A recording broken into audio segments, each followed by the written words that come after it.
dos grandes amigos, dos grandes colaboradores de Sin Censura. En primer lugar, al periodista y politólogo Jorge Armando Rocha y también al economista experto en temas energéticos Rodrigo Benedict. Primero, Jorge Armando, ¿cómo te va? Muy buenos días todavía. ¿Qué tal? Muy buenos días. Gracias por la invitación, como siempre. Pues aquí estamos tomando un poco de energía porque va a estar intenso el fin de semana, sobre todo el domingo, ¿no? ¿Lo dices por la visita de las 7 casas o por la reforma eléctrica? Sí, va a ser la caída del PRI el domingo. Y yo creo que no, se cae el domingo, pero no resucita ya de lo que tiene. Rodrigo Benedict, bienvenido también a este espacio. Hola Toño, ¿qué tal? ¿Cómo estás? Pues aquí, listos y preparados para toda la información, para lo que hemos venido planteando desde muy temprano. Sean ambos bienvenidos a este espacio y vamos a comenzar con eso. Vamos a hablar de esa rebelión en el PRI que ambos, ustedes dos, han estado discutiendo en sus redes sociales. El diputado priista Carlos Miguel Aiza Damas da a conocer que votará a favor de la reforma eléctrica del presidente López Obrador. Emite algunos mensajes en redes sociales, pero luego los borraron de las redes sociales. De hecho, vemos que su cuenta en Twitter está suspendida, ¿no? Eso me llamó mucho la atención desde muy temprano, pero conseguimos todavía retomar algunas de las palabras que planteaba antes de que los borraran, antes de que borraran estos mensajes. El diputado priista Carlos Miguel Aiza Damas dice: en los próximos días en la Cámara de Diputados se discutirá y aprobará una de las iniciativas más importantes de los últimos tiempos en nuestro país, la reforma eléctrica propuesta por el presidente de México, Andrés Manuel López Obrador. Porque me debo al pueblo, más que a caprichos o intereses de una persona o grupos, y después de leer que fueron incluidos en el dictamen de la reforma los 12 puntos que aprobó el Consejo Político del PRI, donde se destaca la electricidad como un derecho humano, bajar los recibos de luz a 43 millones de familias, igual que al alumbrado público, bombeo agrícola y de agua potable, y acabar con el saqueo y fraudes millonarios de empresas extranjeras, pero siempre manteniendo a la inversión privada legal, he tomado la decisión de votar a favor por el bien de México. Querido Jorge Armando, está muy interesante esto que plantea este diputado, hijo de otro priista, pues permíteme decirlo así, de alto pedorraje, de hueso colorado, como se dicen ellos, pero pues este es el inicio del fin del PRI. Comienza así como tú lo planteas en redes sociales, la rebelión del PRI. Este es uno de tantos que se van a rebelar contra el partido y que tal vez en algún momento veremos en Morena. Así es, estimados, pues veremos hasta dónde alcanza para que se dé un efecto dominó. Sostengo que es una decisión racional hoy en día abandonar el PRI. Si observamos el panorama completo, en el año pasado, 2021, el PRI inició con 12 gubernaturas. A la mitad, o sea, con la elección intermedia, perdió 8. O sea, es todo un drama. La aventura de Alito es la aventura al precipicio. Y ahora que tiene 4 gubernaturas, va a perder 2 en 2022. Entonces, el próximo año va a tener solamente 2 gubernaturas. Y estamos hablando de estados en donde no ha habido, y bueno, nada más si me confirman que me estoy escuchando bien, tendríamos 2 estados, gracias por la confirmación, estimada Ceci, donde permanece el PRI, que son bastiones que no ha habido alternancia, el Estado de México y Coahuila. Entonces, hoy en día, ¿dónde van a caber tantos priistas? La aventura de Alito es la aventura del suicidio. Él está jugando de forma personal. Él quiere ser candidato presidencial, quiere quedar bien con Claudio X González, con los grupos que apoyan esto que está por convertirse en una alianza de papel de Sí por México, Marco Cortés, Zambrano y Alito. Entonces, Alejandro Moreno Cárdenas, y es lo que tienen que entender los priistas, está en una agenda personal. Él está buscando la candidatura presidencial independientemente de lo que pase con su partido.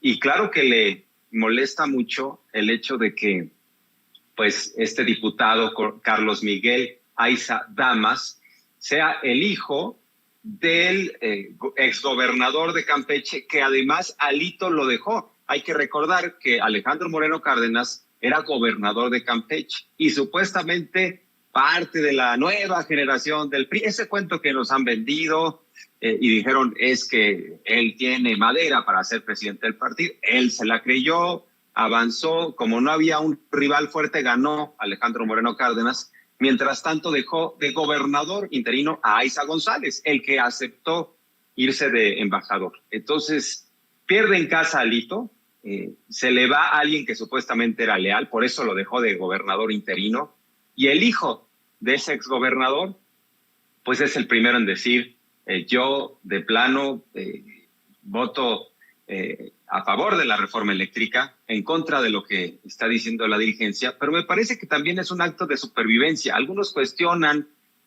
a los priistas en estos momentos y dicen, es que ¿por qué hasta ahora? Y yo no confío, o lo que sea. Pueden cuestionar los motivos. Al final del día estamos hablando de políticos y muchos de ellos no tienen principios, pero sí quieren acomodo.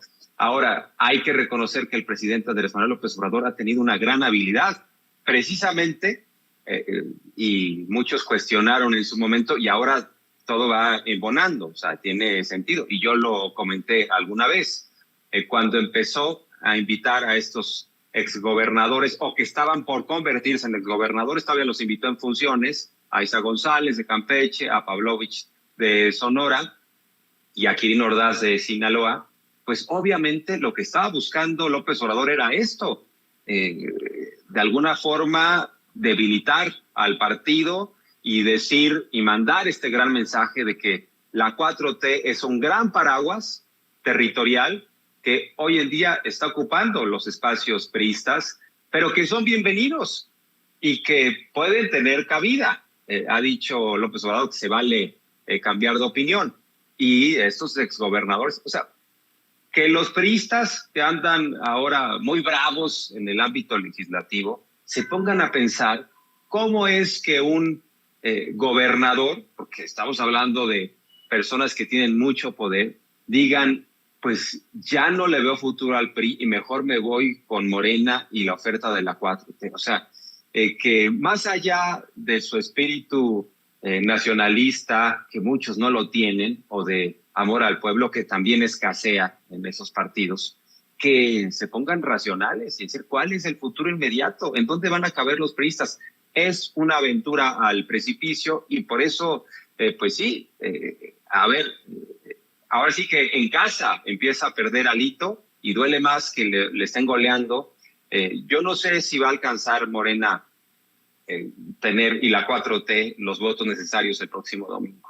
Sin embargo, la derrota para el PRI ya está cantada y estamos observando un avance territorial impresionante. Los mensajes que tendrían que entender estos opositores es que va a ser muy difícil ganarle a la 4T y los que tengan medianamente amor al pueblo, los que les compensa y vean que no hay posibilidad de crecimiento de sus partidos, pues yo creo que van a acabar abandonando el barco. Si no es ahora, como dice la canción, era de los Timbiriche, ¿no? Creo, si no es ahora, será mañana. Pero yo creo que es todo un drama lo que está pasando en el otro lado, porque lo han hecho bastante mal. Pero podrían dejarnos el drama a los mexicanos, Jorge Armando. Eso es lo que a mí me ha preocupado muchísimo. Me preocupa que en efecto en lo inmediato sea una situación propositiva, este tipo de alianzas y situaciones que han ayudado precisamente a la transformación de México en el tablero político que muy bien sabe jugar el presidente López Obrador. Por eso le pido a don David que nos grabe para hacerle este planteamiento a Rodrigo Benedict. Rodrigo, así como lo plantea Jorge Armando Rocha hace unos momentos, el presidente López Obrador mueve este tablero desde un principio, ¿no? Una cosa es Carlos Aiza, una cosa es Carlos Aiza, pero tenemos también a personajes como Claudia Pavlovich, tenemos a personajes como Quirino Ordaz Coppel, que obtienen embajada uno, consulado otra, pero que tuvieron gestiones terribles al frente de sus administraciones. Y hoy, ante lo más necesario, ante lo más inmediato y necesario, se ve también una posible pues llegada de priistas a Morena. Hoy se necesita de esos votos de priistas para que la reforma eléctrica pues tenga cabida, para que esa iniciativa de reforma eléctrica se lleve a cabo al necesitarse precisamente 2/3 partes de la Cámara de Diputados para que se apruebe. Pero ¿vale la pena? ¿Vale la pena que esos priistas, voten a favor de la reforma eléctrica, sean expulsados, como bien lo ha planteado ya Alito Moreno, sean expulsados de su partido y entren a Morena? ¿No se convertirá en otros Lilis Telles o en otros Germán Martínez? Hola, Toño. Bueno, pues a ver, creo que tanto Alito Moreno como Marco Cortés pues no se han distinguido muchísimo por su talento político, tampoco por su capacidad de operación electoral. Y lo que sí tienen es que son cuadros crecidos dentro de la burocracia de ambos partidos, que conocen bien las formas del palacio, por así decirlo, de sus respectivos palacios, para crecer de forma burocrática dentro de cada uno de ellos. No es que Alito Moreno o Marco Cortés sean pues disruptivos, que sepan bien cuál es la lectura que en las calles se le está dando en este momento tan importante a la transformación de México, como sí se tiene, por otra parte, la lectura del presidente López Obrador, que ha recorrido ya durante mucho tiempo cada uno de los municipios del país y va palpando el sentido común de la época, como le llamaba Gramsci a esto. Es decir, no es de sorprenderse que quien más recorre este país y quien más lo conoce, quien está día a día pulsándolo en las calles, en el territorio, sea quien mejor entienda cuál es el sentido común y qué narrativa es la que le está llegando al electorado mexicano. Es decir, el triunfo que se tuvo en 2021 y el que se va a tener, según las encuestas, de forma indudable y hasta arrasante en el próximo año en las gubernaturas, no viene de las consultorías políticas y de las estrategias súper elaboradas de estrategas nacionales y extranjeros, sino viene de una lectura de la gente y de su sentido común. Y llama la atención que algunos de los ahora diputados, por ejemplo, el diputado de Campeche, el PRI, que emite este comunicado, pues lo hace en ese sentido, es decir, reconozco el sentido común de la época, reconozco lo que el pueblo en este momento está pidiendo, requiere. Ya no digamos que hace un análisis exhaustivo del contexto internacional y de cómo nos ha ido con la reforma del 2013 del presidente Peña, sino por lo menos palpa, siente cómo viene el sentido común de la gente en las calles y dice, bueno, pues esto es una reforma histórica y no voy a quedar del lado incorrecto de la historia, ¿no? Por otra parte, quien no ha sabido leer durante todo este tiempo lo que el pueblo votó en 2018 y además ha respaldado, y lo hemos visto lo hemos visto a través de encuestas, de aprobación, de los resultados del referéndum revocatorio, del día a día, de lo que se vive en las calles con el respaldo al proyecto de la Cuarta Transformación. Quien no ha sabido leerlo y además perdieron varias gubernaturas en 2021 y están casi que en la lona con las encuestas el próximo año, pues no es de sorprenderse que no tengan una epifanía de repente y ya no digamos pues una lectura patriótica del momento, sino que pues casi que sabemos que las dirigencias, además de que están extraviadas desde hace ya algún tiempo, pues también pues tienen intereses muy ligados a ciertas empresas nacionales y extranjeras, como ya lo vimos hace unos días con cabilderos italianos sentados en curules de Acción Nacional, hablándole al oído a una diputada perredista.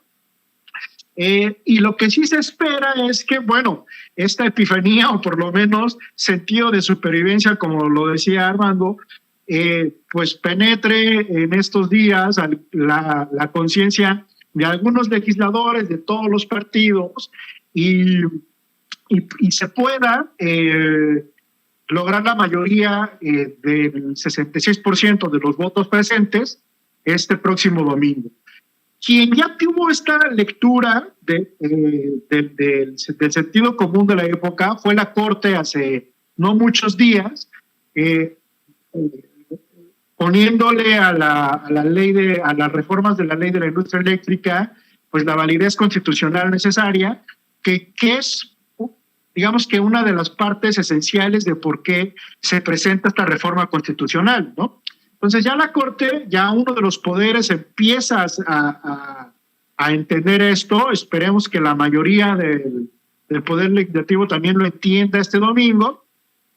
Y pues más temprano que tarde lo van a entender, porque ya lo que les queda para entender la votación el domingo, si no ocurre lo que se espera y existe un plan B, bueno, pues es la derrota el próximo año, y en 2024 o sea, eso está casi que cantado que va a continuar el proyecto transformador que inició ya hace varios años el presidente López Obrador.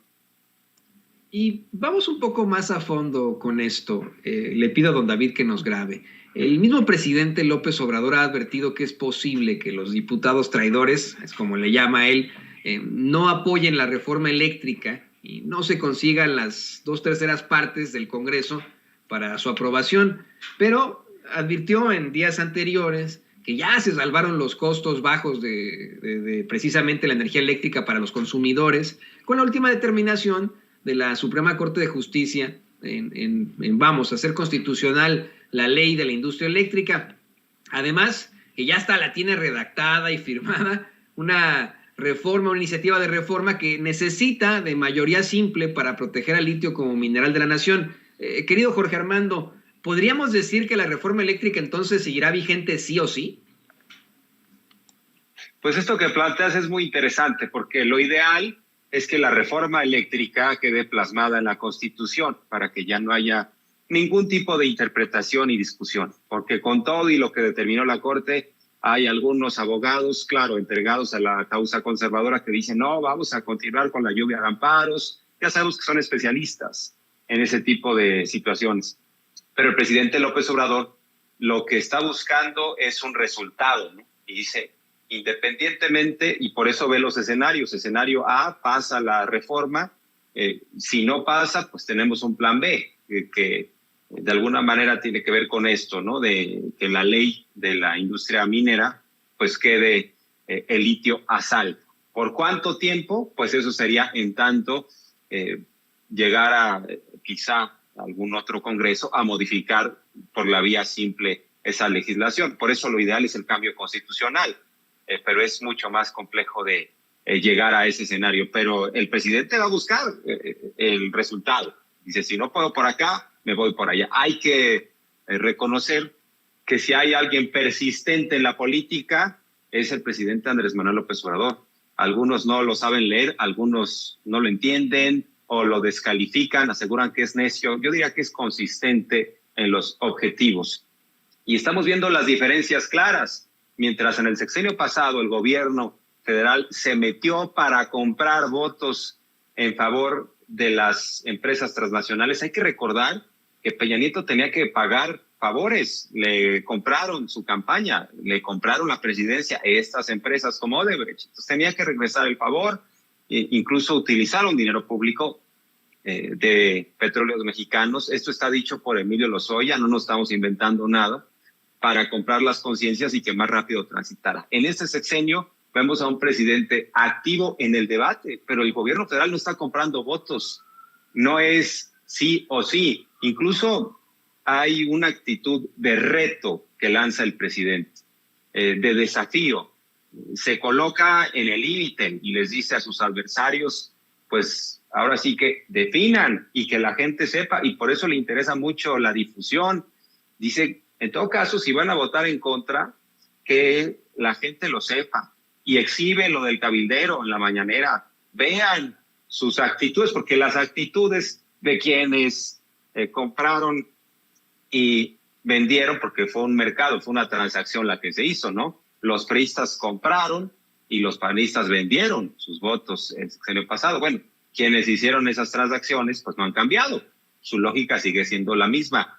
A lo mejor ingenuos algunos de nosotros que pensamos que ya podía ser diferente solo por el hecho de que el presidente López Obrador dijera ya no va a haber moches, dádivas, pero ellos ahora lo que están encontrando son patrocinadores privados, mientras el gobierno está ausente en ese tipo de negociaciones oscuras, fraudulentas, pues ahora pareciera, cuando menos eso es lo que observamos, que hacía ahí un cabildero en una sesión. No se supone que van a votar en contra estos legisladores. ¿Qué necesidad tenía el cabildero de estar incluso sentado como diputado? ¿Cerciorándose de qué? Hay un acuerdo, hay un pacto, le pusieron precio a sus votos como le pusieron precio en el sexenio anterior. O sea, no somos ingenuos. Hay algo interesante en medio de este debate que, pues, revisé el artículo 123 del Código Penal Federal, y yo no soy Ministerio Público ni juez, pero hay que leerlo. Dice, se impondrá prisión de 5 a 40 años al que cometa traición a la patria. Inciso 1, y con ese tenemos, realice actos, a la persona que realice actos contra la independencia, soberanía o integridad de la nación mexicana con la finalidad de someterla a persona, grupo o gobierno extranjero. Pues que cada quien saque sus interpretaciones, pero me parece que muchos van a quedar enmarcados dentro de este artículo. Veremos si después pudiera esto tener consecuencias. Pero es claro que hay legisladores que con todo y que reconocen, y esto me parece gravísimo, porque Rubén Moreira, el coordinador de los diputados del PRI, el que supuestamente de forma inicial dijo, estamos abiertos los priistas, incluso a cambiar nuestra opinión porque nos importa el país. Bueno, el propio Rubén Moreira, él sí estuvo presente en la mayor parte de los foros estos, el foro abierto que le llamaron, en donde fueron expertos, fueron economistas, fueron pues también representantes del conservadurismo, del Consejo Coordinador Empresarial. O sea, no hay manera de defender desde ningún punto de vista la reforma energética de Peña. No hay racionalidad. Le hicieron un negocio a modo a ciertas empresas que se les garantiza la compra de lo que generan, que además se les pone en el primer lugar de la fila y se les dieron créditos para hacer su negocio. El Estado mexicano al final del día está subsidiando a estas grandes empresas, incluso los economistas lo saben, el hecho de que la CFE tenga hidroeléctricas paradas, eso genera un costo, no solo económico, sino social. Generaciones estuvimos, las que nos antecedieron, invirtieron a través de sus contribuciones para tener estas hidroeléctricas, que en el mediano y largo plazo pues son las más baratas y además pues no contamina.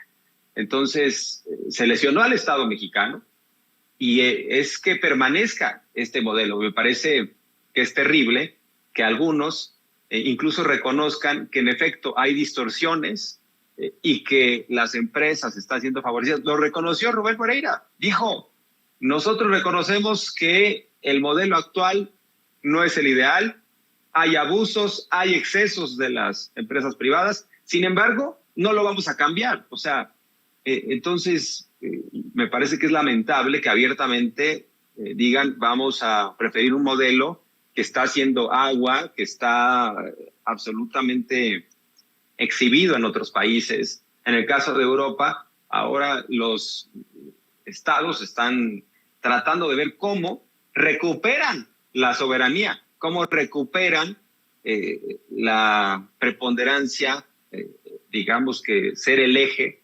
de estos mercados y en particular del energético, porque no es poca cosa. De ese mercado depende el funcionamiento de la economía entera y por eso en la iniciativa se incluye la electricidad como un derecho humano. Pero bueno, no sé si me desvié de la pregunta inicial, estimado Toño, pero al final del día creo que los legisladores tendrán que responderle a la gente, y lo importante es que se tenga acceso a la información. Yo creo que en buena medida estos canales sirven para que la gente sepa exactamente de qué se trata, porque me parece lamentable que a manera de spots, de estrategias, ya sabemos, al estilo de Alarraqui, de decir mentiras, ahora observamos lo que dicen los panistas y es el mismo cuento, ¿eh? Energías limpias, vamos nosotros por un país, incluso dicen de bajo costo en el acceso a la electricidad, y lo que estamos viendo es que es de altísimo costo en países como España, como Italia, lo que pasó en Texas con un terrible apagón. Bueno, en Puerto Rico ha habido también manifestaciones porque el precio de la luz se les fue por las nubes. Ahí hay una operación de una empresa privada. Pero bueno, era parte de lo que quería comentar. Y estimado Toño, no sé si me desvío de la pregunta original. Te ofrezco una disculpa si fue así, y si no, ahora la retomo más adelante. Estuvo bien que plantearas esta parte incluso de lo que se consigna en la Constitución y la tradición de la patria. Mira, querido Jorge Armando, a mí me parece que eso hasta cierto punto, con todo respeto para ti, ¿no? Pero es risible con una administración que ha sido muy respetuosa de los derechos fundamentales de las personas, que se niega en estos momentos a aplicarle, por ejemplo, el artículo 33 a Paolo Salerno. Pero ya hablaremos de eso. Creo que queda muy bien como lo planteas al decir que, pues, para evitar esa lluvia de amparos, sería ideal que la reforma eléctrica quede plasmada en la Constitución. Y por eso le pido a David que nos grabe, porque, a ver, esta es para alguien que vamos, tiene ese sartén por el mango, un economista experto en temas energéticos, para Rodrigo Benedi. A pesar de los amparos, el Aeropuerto Internacional Felipe Ángeles ya ocurrió. Y a pesar de los amparos, el Tren Maya va. Si no se consiguen esas 2/3 partes del Congreso para la aprobación de la reforma eléctrica, bajo esa premisa que le planteaba a Rocha, querido Rodrigo, de que el presidente considera que ya salvaron los costos bajos con la última determinación de la Suprema Corte y que se impulsará una reforma que necesita de mayoría simple para proteger al litio como mineral de la nación, te insistimos con la pregunta, ¿podríamos decir que la reforma eléctrica, pase lo que pase este domingo, seguirá vigente? ¿Tendremos reforma eléctrica? ¿Se protegerá la nación, pues? Pues a ver, es importante entender que la reforma constitucional tiene un alcance mucho mayor que solamente lo que se planteó en las modificaciones de la ley de la industria eléctrica. Es decir, no solo tiene que ver con si se despacha primero o no a las plantas de CFE, sino tiene que ver con todo el armado del mercado eléctrico mayorista. El mercado en este momento es un mercado que es una copia o se basa, digamos, en experiencias que tienen que ver con España y con el mercado anglosajón. Y este tipo de mercado lo que hace primero es, como decía Jorge Armando, es que despacha a una tecnología en particular, dándoles además muchísimo flujo de efectivo para que se mantengan como tal. Segundo, es un mercado que le paga a todos según la última planta que entre a generar, y eso eleva el costo, es decir, se traslada ese costo al final para todos los consumidores, y además le da beneficios extraordinarios a las famosas centrales eléctricas de energía renovable, pues, que utilizan ya sea viento o sol para producir electricidad, pero que en este momento su escala es tan pequeña que necesita forzosamente que otras plantas que son ya sean de energías limpias como la nuclear, la hidroeléctrica, la geotérmica, o ya sea las de combustible, que son las que más utilizamos, como las de gas natural, que son ciclo combinado, o las térmicas, que son las que solo son poquitas, son 3 que utilizan carbón y combustóleo, tengan que entrar forzosamente a generar, y los beneficios de pagar, digamos, a estas últimas plantas se los llevan las primeras que entran a despachar. Bueno, ese mercado así diseñado como tal no lo toca la ley de la industria eléctrica, que fue al final, pues digamos que considerada constitucional por la Suprema Corte de Justicia. Eso sí es un cambio sustancial que hace la reforma constitucional que se pretende aprobar este domingo. Es decir, el quitar ese tipo de andamiaje institucional para que entonces sí CFE se convierta en el operador del sistema eléctrico nacional por completo.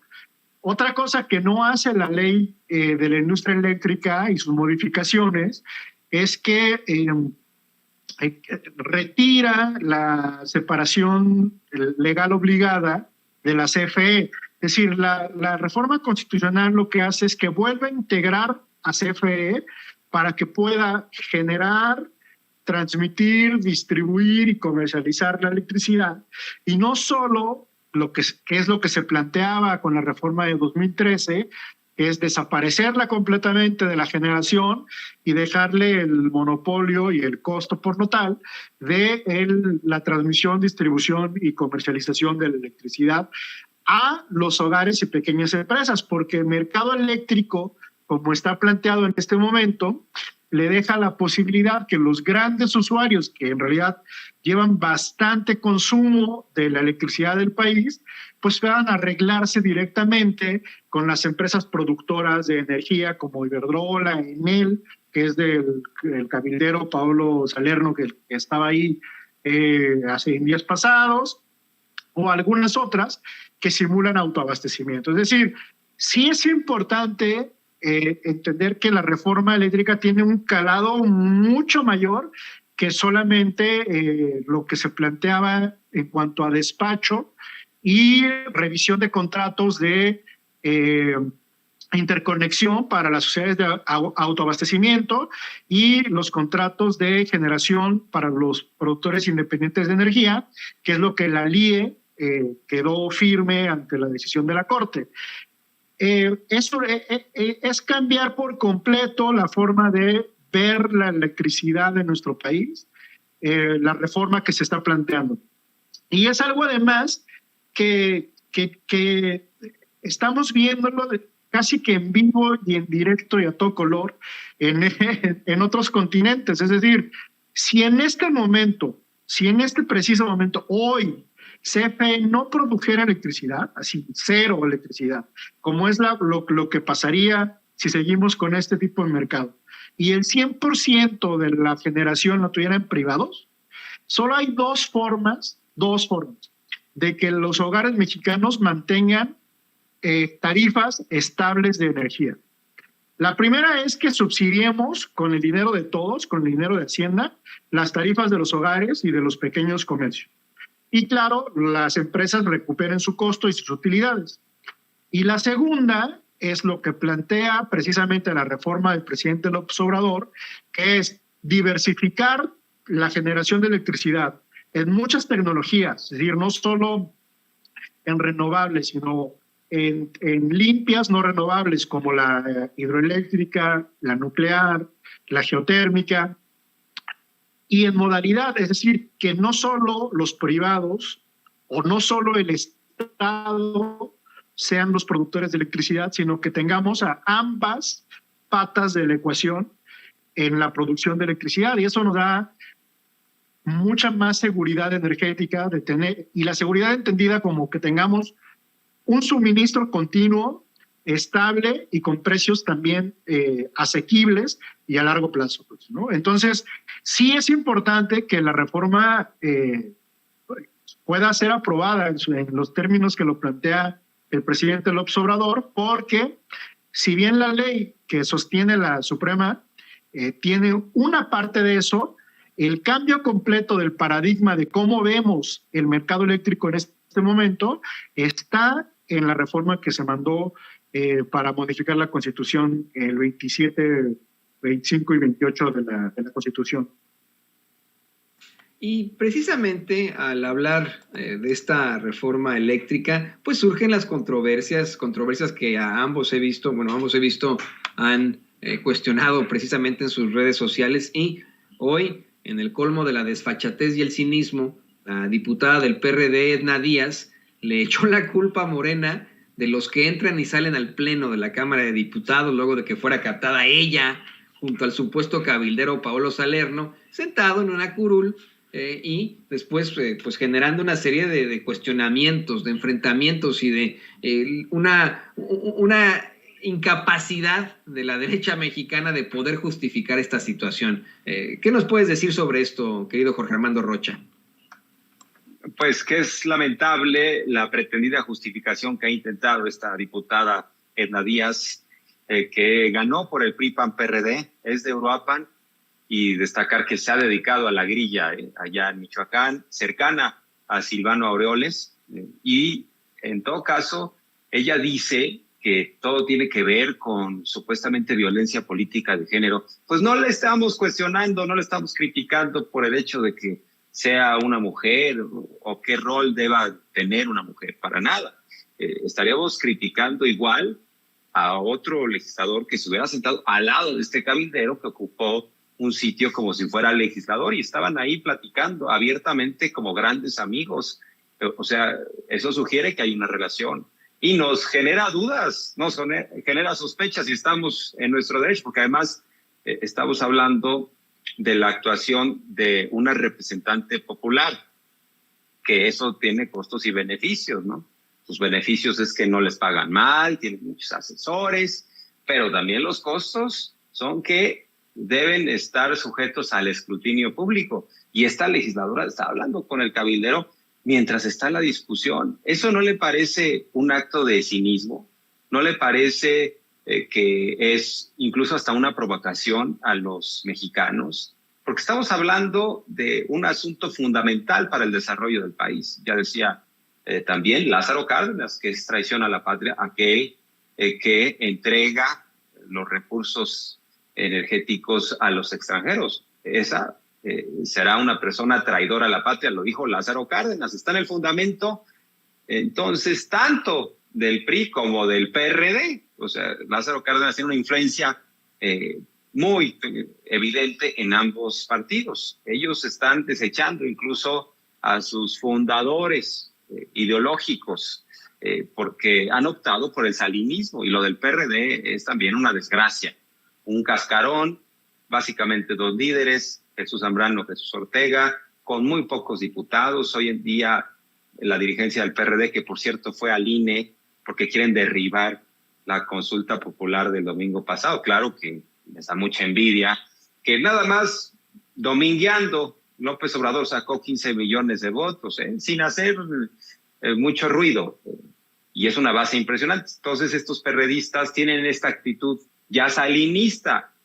Hay que recordar que si algo reclamó el PRD históricamente fue la persecución que se vivió en contra de la izquierda en el sexenio de Carlos Salinas. Han optado por el salinismo y ya es la desfachatez que estén hablando con cabilderos cuando está la discusión en marcha. Es lamentable. Ellos nos pueden decir es que es legal, absolutamente inmoral.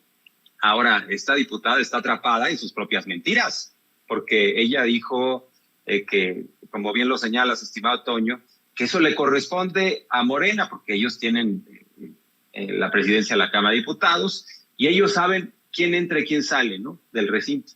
Pero este hombre, ahí está el oficio, entró precisamente porque el grupo parlamentario del PRD solicitó que Paolo, este apellido que ya no recuerdo, Salerno, Paolo Salerno, el italiano, que entrara en calidad de asesor de la diputada. Entonces lo conoce bien, es su asesor. Este cabildero ya no tiene para dónde hacerse. Y utilizar el discurso de me están atacando por ser mujer, solo la equipara a Rosario Robles, que dice lo mismo. Ella asegura que está en prisión por ser mujer. Pero ¿qué hay de lo que hizo como titular de Desarrollo Social en el sexenio anterior o titular de la SEDATU? Lo que pasa es que Peña Nieto le decía, no te preocupes, Rosario, tú roba, tú recibe las instrucciones tal cual, opera, saquea, desvía recursos a través de las empresas autónomas y así nos vamos, ¿no? Fue saqueando lo que pudo Rosario Robles y ahora resulta que está ahí por ser mujer. Y en este caso, pues yo creo que están pintados de cuerpo entero estos legisladores y también es bastante ruin desde mi punto de vista la operación de estas empresas, estimados, porque estas empresas como Iberdrola y la italiana no participaron abiertamente en el debate, en el foro del Parlamento Abierto. Estaban invitadas a participar. ¿Y por qué no hablaron? ¿Por qué no dijeron abiertamente? Nos conviene el modelo actual porque nos estamos enriqueciendo. Bueno, les está yendo mejor que en sus países de origen. Y es lamentable que tengamos hoy en día legisladores de oposición que defienden más a esas empresas que los propios legisladores extranjeros, es decir, que los legisladores de sus países de origen, porque en estos países, en España, en Italia, están viendo cómo resolver un problema que ha resultado ser un incendio que no pueden apagar. Y yo no veo a estos legisladores de España o de Italia defendiendo a esas empresas como están defendiendo a esas empresas legisladores mexicanos. En el caso de Estados Unidos ya vimos que sí está presionando, ya vimos que John Kerry vino en 2 ocasiones, pero el presidente se ha mantenido firme. Pero sí es lamentable lo que está pasando. Me parece que es el colmo del cinismo, estimados. Pero fíjense, considero que Edna Díaz en estos momentos es simplemente la cara de la última desfachatez del PRD, un partido que yo honestamente veo muerto. Al comenzar este espacio, y esto se lo quiero comentar a Rodrigo Benedict, al comenzar este espacio, además de mostrar lo muy desfachatada y el colmo del cinismo de Edna Díaz, también planteábamos unas declaraciones muy burdas del más chucho de los chuchos, de Jesús Zambrano, quien miente descaradamente en un video, disculpen ustedes la palabra, un video muy pedorro contra la reforma eléctrica y queda como pues el más mentiroso de los mentirosos. Habla incluso de cómo se trata de la ley Bartlett. Vamos, es una situación verdaderamente lamentable la forma de actuar de muchos perredistas que en estos momentos intentan sobrevivir con otros partidos y que están en la calle de la amargura. ¿Qué nos podrías decir sobre esto, querido Rodrigo Benedict? Bueno, a ver, Jesús Ortega y Jesús Zambrano son conocidos por todo el mundo como digamos que un grupo acomodaticio y muy cercano al poder, de siempre. El presidente López Obrador jamás les tuvo confianza cuando el presidente estuvo en el PRD.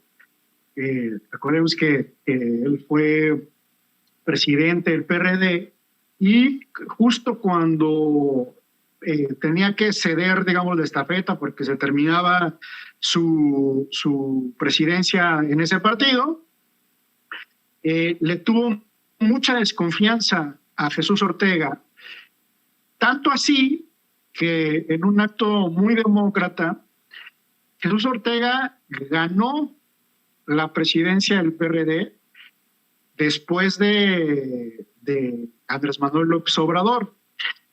Pero los votos que tuvo Jesús Ortega en los estados donde gobernaba el PRI y digamos que los gobernadores aliados a él superaban, pero por miles, es decir, X veces las votaciones que el PRD tenía en las elecciones constitucionales. Es decir, que en algún estado donde gobernaba un gobernador priista, Jesús Ortega sacaba, digamos que 10 veces más votos que lo que sacaba el PRD en una elección constitucional contra el PRI.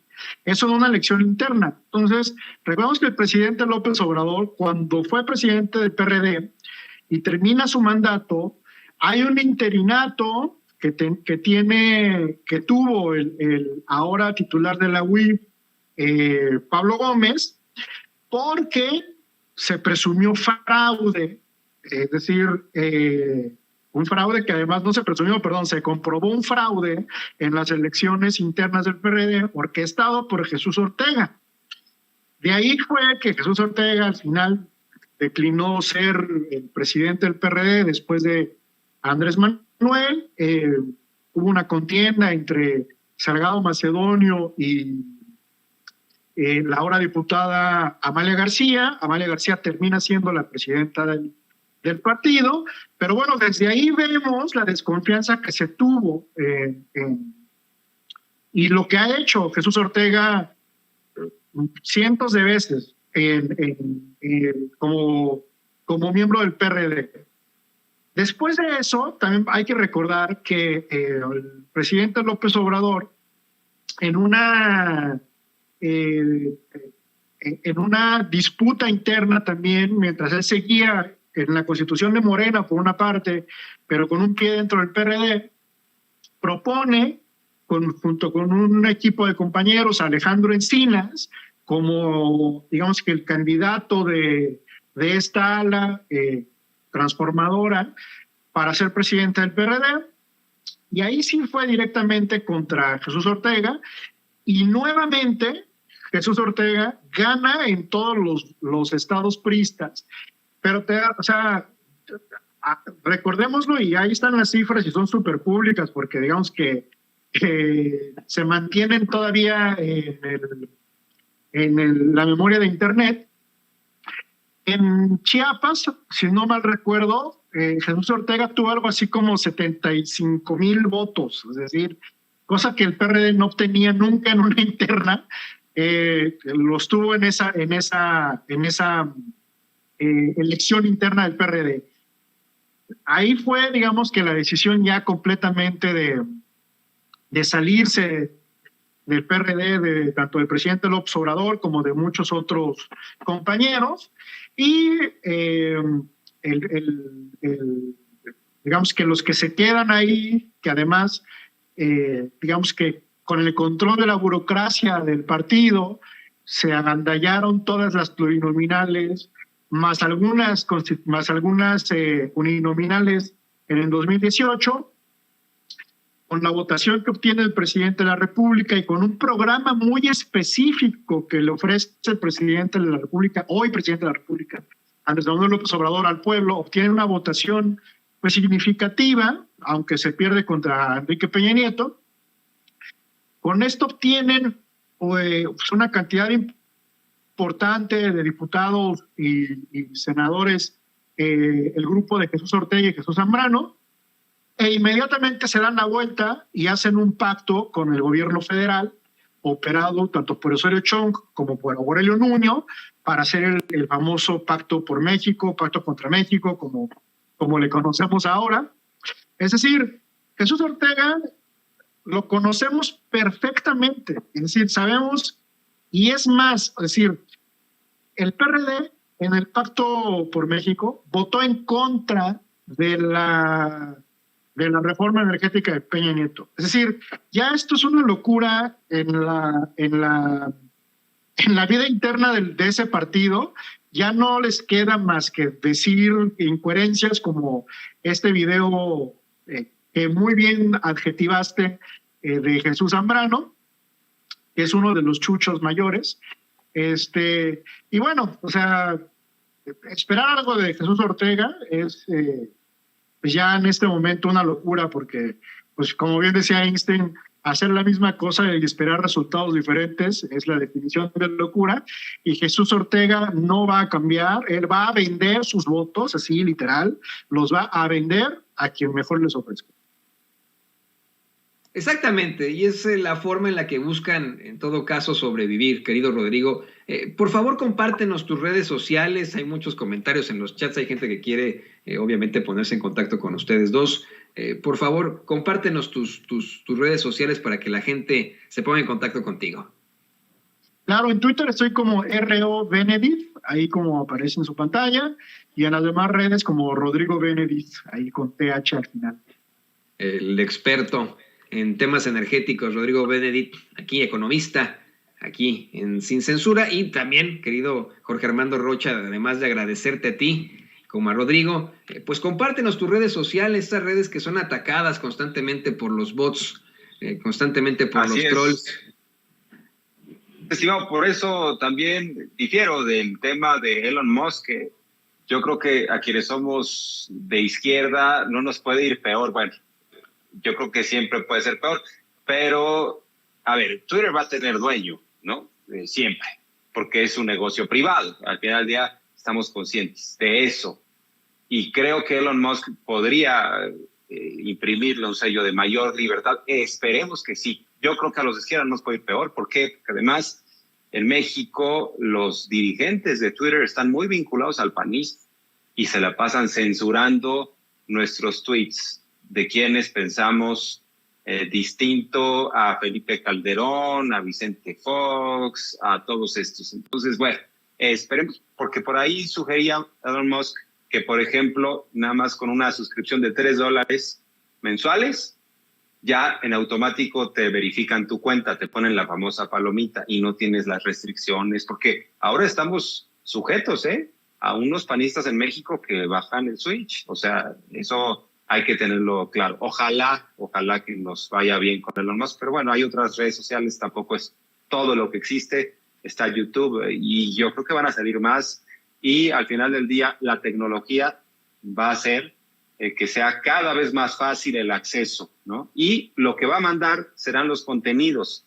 Por eso es muy importante que se mantengan vigentes estos contenidos distintos, donde hablamos sin tantas interferencias, tantos intereses que de pronto hay en los medios tradicionales. En Twitter me encuentran como @RochaPeriodista y en mi canal de YouTube, Jorge Armando Rocha. Ahí estamos en comunicación, ya saben, un placer, estimado Toño. Pues gracias, como siempre, un honor que puedas llevar las mesas, que nos entrevistes, estamos a la orden. Mi reconocimiento, yo nada más quiero también dejar por sentado que vaya cómo trabaja Toño aquí en Sin Censura, vaya que le pedalea fuerte y es una columna vertebral sin duda de Sin Censura, porque a veces no se ve tanto, ¿no? El trabajo que uno realiza, nada más se ve lo que conduce, pero hay mucho trabajo de mi estimadísimo Toño Ruiz y admirado y apreciado. Fuerte abrazo, gracias, muy buenas tardes. No, hombre, ese es que me sonroje, Jorge Armando, ¿qué pasó? No. Gracias. Nada más para que se sepa. Nos coordinábamos, Jorge Armando Rocha y su servidor, cuando tenía sus espacios aquí antes de la crisis crisis que enfrentamos aquí en Sin Censura. Y pues te agradezco tus palabras de aliento, de cariño. Yo también estoy muy escamado con la entrada de Elon Musk a Twitter en cuanto al 10% de las acciones, y ahora que busca comprar todo Twitter, pero ya lo platicaremos más a fondo en otra exhibición. Y te agradezco, querido amigo, le agradezco también a Rodrigo por conectarse con nosotros aquí en Sin Censura hoy. Muchas gracias, compañeros. Las flores son para ustedes son los chingones aquí, los meros chingones, así que bueno, gracias. Y bueno, grave